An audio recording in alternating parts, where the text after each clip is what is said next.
hồn lỡ xa vào đôi mắt em. Chiều nào xõa tóc ngồi bên rèm, thầm ước nhưng nào đâu dám nói, khép tâm tư lại thôi, đường hoa vẫn chưa mơ lối. Đời lắm phong trần tay trắng tay, trời đông ngại gió lùa vai gầy. Lầu kính trăng về không lối chiếu, gác cao ngần niềm yêu thì thôi mơ ước chi nhiều.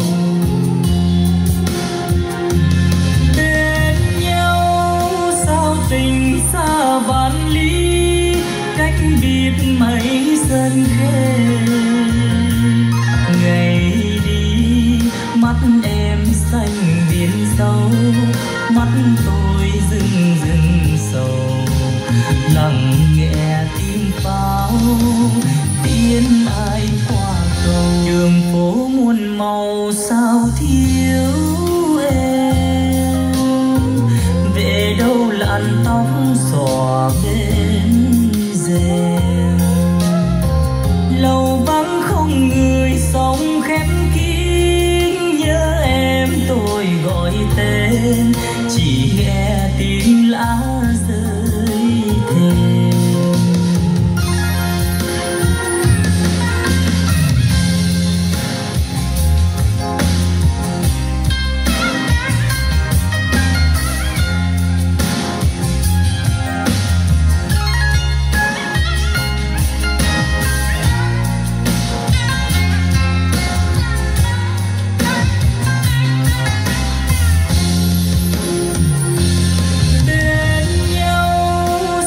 Tình xa vạn lý, cách biệt mấy sân khê.